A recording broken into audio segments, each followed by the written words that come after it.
পরবর্তীতে ওর যে পরকীয়ার ব্যাপারটা, হ্যাঁ, আমি তো এগুলো ওর ব্যাপারে কিছু জানতাম না। আমি ওকে জানতাম একটা ফেরেস্তা, আমার হাজব্যান্ড একটা ফেরেস্তা। ও যা বলতো আমি সেটাই বিশ্বাস করতাম সবসময়। কখনো কোনো দিন কোনো ওর কথাতে আমি মানে মিথ্যে মনেও হয়নি, কখনো যাচাই বাছাইয়ের প্রয়োজনও মনে করিনি। সবসময় আমি ওর কথা বিশ্বাস করতাম, ও যেটাই বলতো। তো ট্রান্সপ্লান্টের পর থেকে যখন অনেক অতিরিক্ত মাত্রায় মোবাইল আসক্ত, সারাদিন রাত 24 ঘন্টা তার মোবাইল নিয়েই কাটে। কোনো একটা কথা তার সাথে বলা যায় না, একটা কথা বলতে গেলে 5 বার বলা লাগে। আমি মেয়ে মানুষ।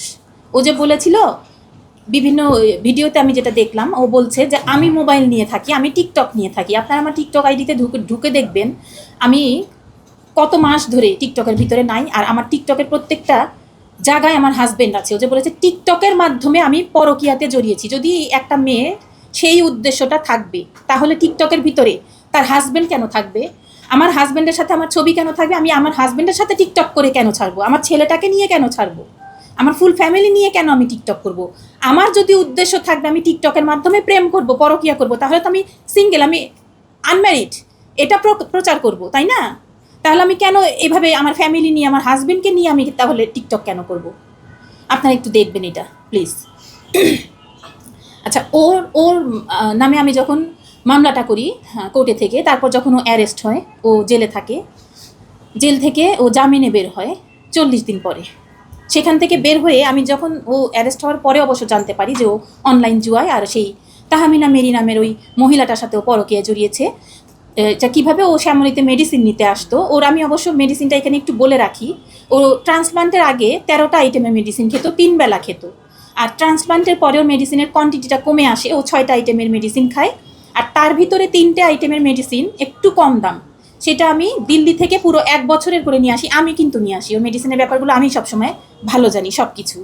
তো 3টে মেডিসিন আমি পুরো বছরেরটা একসাথে কিনে আনি, যেটা বর্তমানে এই বছরের ডিসেম্বর পর্যন্ত আছে 3টে মেডিসিন। আর বাদবাকি 3টে মেডিসিনের অনেক একটু বেশি দাম, আমি সবসময় ওখান থেকে আনতে পারি না টাকা পয়সার প্রবলেমের কারণে।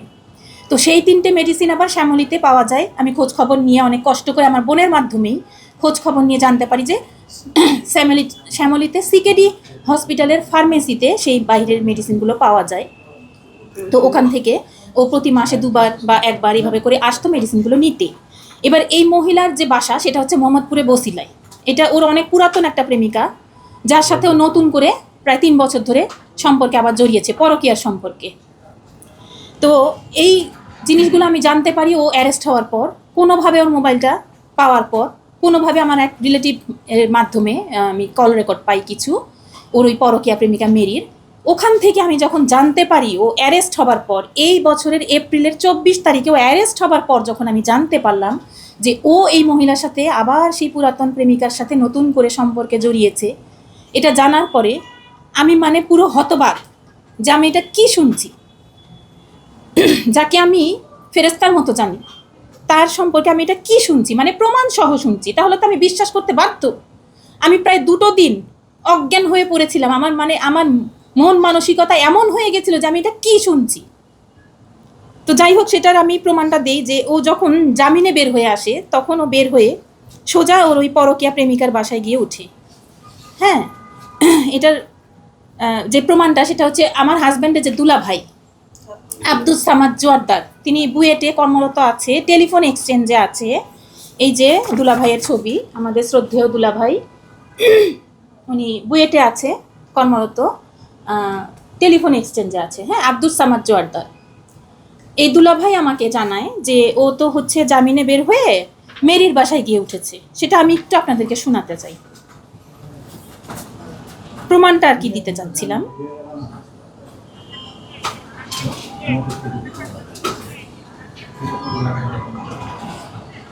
একটু কি অফ করা যায়? আমি বের করবো তো।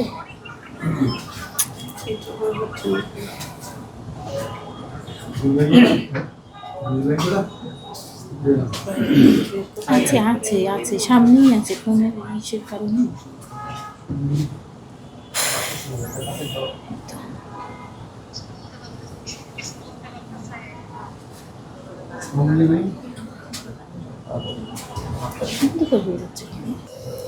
এই যে যার ছবিটা দেখালাম দুলাভাইয়ের যে রেকর্ডিংটা, আমি একটু সেটা শোনাতে চাচ্ছি।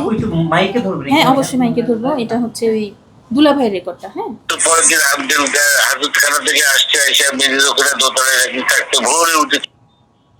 তো পরের দিন হাজতখানা থেকে আসছে, এসে মেরির ওখানে দোতলায় রাখি থাকতে ভোরে উঠে। মেরির ওখানে দোতলায় গিয়ে উঠেছে হাজতখানা থেকে বের হয়ে। ঠিক আছে, আমি এরকম আরেকটু কিছু প্রমাণ দিতে চাচ্ছি, ওর পরকীয়ার ব্যাপারটা ক্লিয়ার করতে চাচ্ছি। সেটা হচ্ছে, ও যে মেরির সাথে, ওর পরকীয়া প্রেমিকার সাথে একটা প্ল্যান করেছে যে ও বাড়িটা বিক্রি করে মেরির কাছে চলে যাবে। মেরির মেনলি প্ল্যানটা যে তারেকের ছেলেও লাগবে না, ভবিষ্যৎ লাগবে না, বাড়ি ঘরদোর কিছু লাগবে না, ও বাড়ি বিক্রি করে আমার কাছে আমি নিয়ে চলে আসবো বসিলে। তো এটা হচ্ছে আমি জানতে পেরেছি মেরিরই মুখের কথা, সেটা আমি শোনাচ্ছি আপনাদেরকে। তার আগে একটু বলি যে আমার হাজব্যান্ডের আরেকটা বড় ভাই, ফুফাতো ভাই নজরুল ভাই, উনিও আমাকে এই ব্যাপারটা বলেছিল। তো এই হচ্ছে আমার সেই নজরুল ভাই, মানে আমার হাজব্যান্ডের বড় ভাই, হ্যাঁ, ফুফাতো ভাই নজরুল ভাই। উনি হচ্ছে এই মোহাম্মদপুরে ওনার বাড়ি। আগে বিজনেস করতো, এখন বয়স হয়েছে, হয়তো কিছু করে না।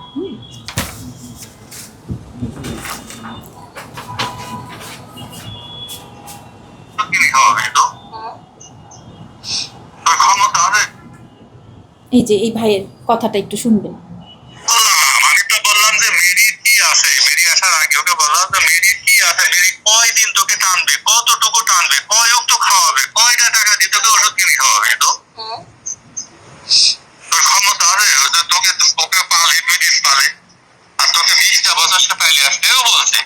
তুই 20 বছরে কি 2 টাকা কামাই করে টনির হাতে দিয়েছিস, শোনা দিয়েছে টনি এই টাকাটা নিয়ে তুমি এটা করো, এটা করো, এটা চলো। তোর কি সে ক্ষমতা আছে? বিদেশ থেকে আসি তো খুব পন্ডিতি করছিস, একদম বিদেশ থেকে আসি তোর সেখানে বাচ্চা আছে আমি জানি না কিছু, একটা বাচ্চা শিশু মেয়ে, আর তোর সেখানে বাচ্চা আছে আমি জানি না কিছু না। আমি তাইও বলতে জানি না, টনির মুখে শুনলাম যে তোর এত বছর বয়সে একটা ছেলে আছে বা বউ আছে বিদেশে। ও ফ্যামিলি সবাই তো জানে, সামাদ ভাইরা সবাই জানে।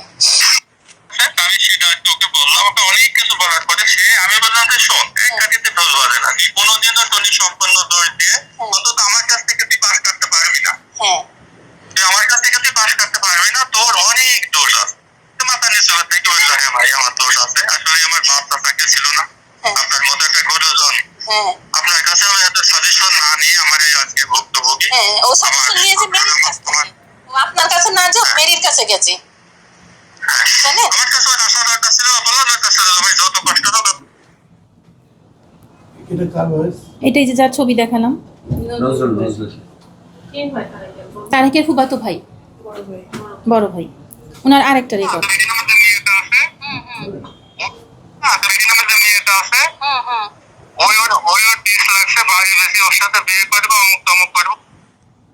ভাইয়ের মুখের, নিজের মুখের কথাই শুনলেন যে মেরি নামের যে মেয়েটা আছে ওর পিস লেগেছে বাড়ি বিক্রি করে। এই এটা হচ্ছে আমার হাজবেন্ডের ফুফাতো ভাই নজরুল ভাই, ওনার মুখের কথা। আর মেরির আর আমার হাজবেন্ডের যে প্ল্যানটা, বর্তমান প্ল্যানটা, মানে আগে থেকেই ওর প্ল্যান হয়েছে, বর্তমান না, এটা বললাম ভুল।